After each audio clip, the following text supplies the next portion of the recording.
Hey guys, me Camo, and I'm back with the tiers list, and like I said in my last part, this will be the turning point of the list. The Skylanders I really like to use, or I just find amazing, and maybe even broken a little. Well, let's begin. Number 20. Sonic Boom. Okay, the second part, like I said, I had it filmed for a while, but I didn't want to upload it. It's because I put Sonic Boom in the bad column because I kind of wanted to rush it. But there's literally no downsides with Sonic Boom that I could think of. Well, besides that she is balanced. Unlike Spyro's case, who was gaining power, she had power from the very beginning. Why? Simple. Her roar attack on both Meta and Siren Griffin paths do 39 damage, which is really good for just a simple attack, which could even compete with Bash and a few other Skylanders. And this is expecting screaming, not weapons or anything. The B attack, while I don't use the babies often, I have to admit they are useful a lot, especially thanks to Sonic Boom's new Wow Pow, which will allow you to grow Mega Baby. I own two Series 2 Sonic Booms, one of them being glow in the dark, but I haven't tried it out yet, but I hope I can find out. Well, I don't use the babies because I personally think they're annoying. Not to say that they're bad, they're really good, it's just that I don't like using them, personally. And her Z attack, personally, of Boost, I think she moves somewhat the slowest, but she's the easiest to control, unlike Whirlwind that moves the fastest and is somewhat hard to control. And this makes them pretty good, and not to mention you don't lose speed when you charge it on the roaring path. And you can actually hit from a pretty good area. What happens with the charge thing is, if it hits an enemy, it bounces all around, meaning you can cover so many areas. This makes Sonic Boom supremely useful in your story mode, as well as battle mode, where it does a really good damage. Sonic Boom can make a lot of good damage, but I'm gonna have to agree with Toy Collector. Wow, she is so good. Her downside is she just doesn't have what it is to be in the top tier, even though I think she is very close and will probably one day be in that column. I still love Sonic Boom, especially her gameplay, and I will hope if she is in Swap Force, she gains an upgrade to the Roar. Who knows, maybe it might even bounce off walls or stuff, or do whatever. I'm not sure what it can do. Maybe power up Sonic Boom, I don't know. No, but before we go to 19, I have to say one thing. As much as I like Sonic Boom, she isn't my favorite air Skylander in the battle arena. This is number 19, Lightning Rod. Well, it seems kind of weird to put the only air type without a boost attack here. The battle arena basically isn't for speeding along, especially with Lightning Rod. The main reason he's here is because his B attack, where you can slam a giant lightning thing and then move lightning bolt and then just move it around the battle arena.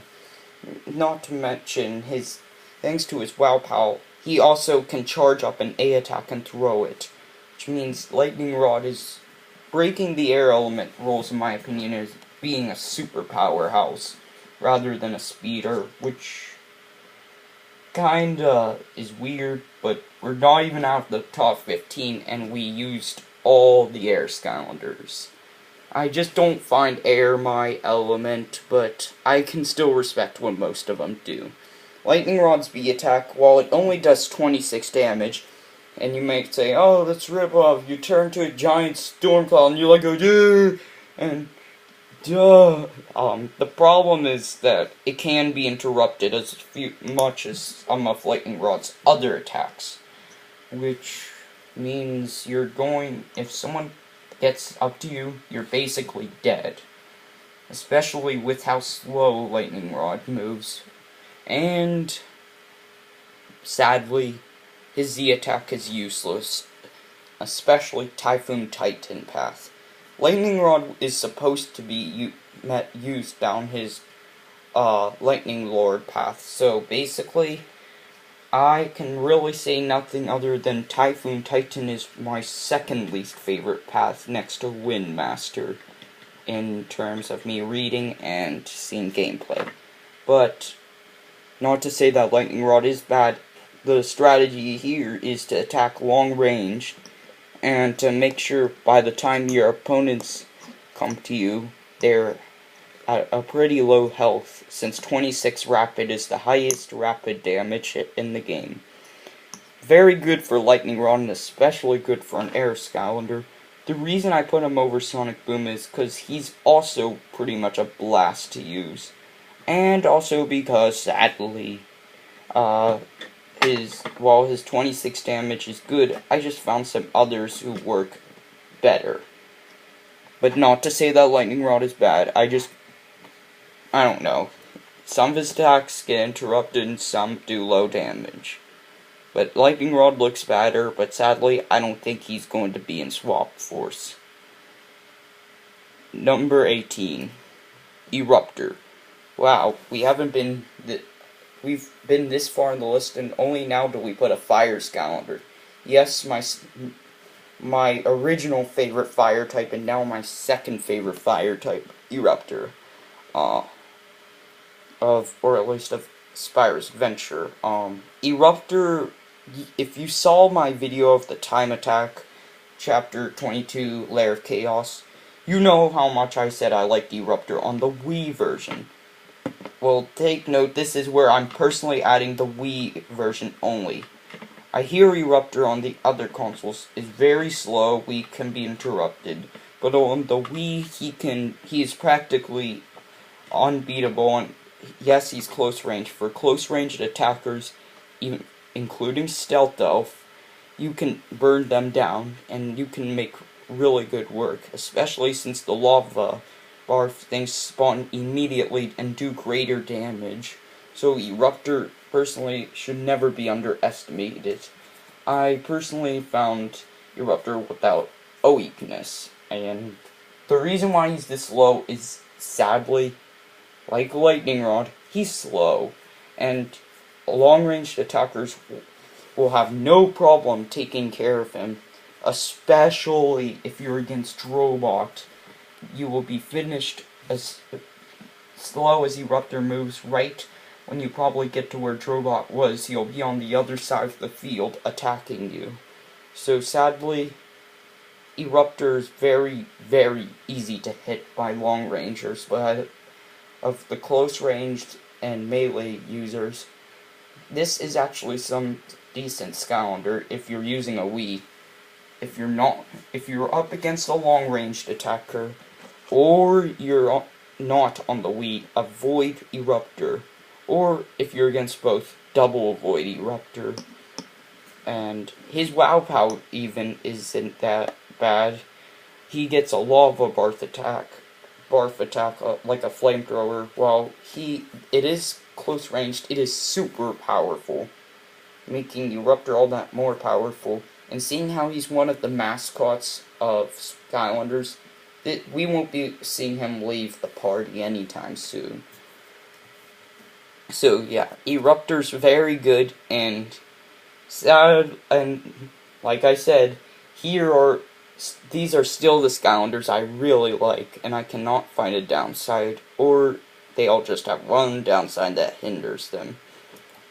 Number 17, Terrafin. This was one I was super regretting putting this low. It's just that, not because I hate Terrafin, this has nothing to do. It's just that, well, Terrafin, I admit, is a pretty good top tier character, dodging every attack that a Skylander can use, and then plop right when they're not expecting it to do 60 damage, and use your shark fin that can hurt your opponents as well to dash around them and hurt them. Yes, it is very good. And Terrafin also has some pretty good melee attacks. And The only problems I can really think is, one, if you're down Sandhog, you're only going to be using the B attack anyways. Plus, thanks to his Wow Pow, he can stay underground, making him super good. But Terrafin's melee moves, sadly, aren't the best. I admit they are far from bad, much like this next Skylander. And I admit, while Terrafin does do good things with his Sandhog, it's Brawler that it looks good, but you lose the ability to hit underground, meaning you're going to have to resort to his melee moves. So this is basically one or the other. If you're rather close ranged, or you like to just be fast and sneaky, Terrafin houses both. And I really don't find a problem with Terrafin. He's fun to use. The only other problem I could think is the Z attack. The sharks don't do much, and while they do lock on some upgrades, I haven't found them useful, especially compared to Sonic Boom's babies and Double Trouble's doubles. And even new Skylanders who can do that, like Pop Fizz's potions are a lot better. But sadly, for a melee attacker and a dasher, this really wasn't what I wanted. While I admit, going underground is very fun to use. This next one, this is what I wanted. Number 16, Stealth Elf. Oh no, why is the most broken Skylander like near the bottom? Shut up, at least I didn't put her in the worst Skylanders. She has no right to be there, and this is probably the changing list. The Skylanders I find broken, and I just so happen to put Stealth Elf at the bottom. First of all, while her armor and skills aren't the best, she's far from bad, and she is perfectly good at being at the top. The only problems I can think is, one, her Force Ninja was a pretty awful path, which means if you didn't choose Pook Blade Saint, Stealth Elf isn't that good. 2, she has really no ranged attacks, which means you're going to have to go up close, much like Slam Bam and Voodooed, where she is strongest at. And being the fastest of the 3 melees, or the 3 good ones, as Toy Collector likes to word it, Stealth Elf has really no weakness. Her Wow Pow is even good. While it does the same damage as the melee moves did down Pook Blade Saint, which is probably the path you'll be choosing anyways, I really haven't found one. But you know, it's sort of Skylanders like these, like Spyro, that I said, like, something about them hinders. It's just that I feel bad when using Stealth Elf because she's broken and stuff, much like some others. There are 2 others I feel bad when using, but I feel like Stealth Elf accomplishes and starts the Skylanders that I think are broken. Like, seriously, the ones that get credit for being banned and that stuff. And this Stealth Elf is a good starter, and hey, at least you get to hear about her first. I have no problems with Stealth Elf. And since favorites don't count, otherwise she would be a lot lower, I have no problems with her. Besides, she is kind of overpowered, and she will probably be back in every game, much like Eruptor, but even if I keep using Stealth Elf, I will always try to find a way to get her. Like, I got her Legendary, trying to complete my Legendary collection. Still haven't found the L Bouncer, and she will be in the Swap Force starter pack, so there is nothing wrong I can think with Stealth Elf, besides I feel kind of bad when using her against actual players.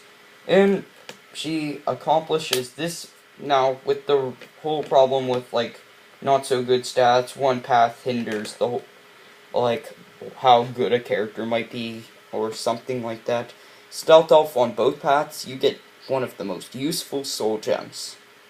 that you can heal yourself whenever, and you don't even have to use an attack. So you can just be a little troll by jumping around the field at Stealth Elf's insane speed, and then heal yourself. I admit, I hate it when I'm pitted against Stealth Elf, but she's good, and she's definitely starting off the banned Skylanders, or as I like to call them, the ones that I feel are really good, or the ones I feel like bad when using. But yeah, that's all. This me Giga Camo, and Stealth Elf is going to change the list, and you're going to hear a ton of good things. And I'll also describe why I think these Skylanders should be banned. Oh, by the way, Stealth Elf can teleport, and since those eyes aren't there in the battle arena for some reason, she can be unseen, but that makes her hard to use. Well, I guess. Now let's get on to the goody stuff.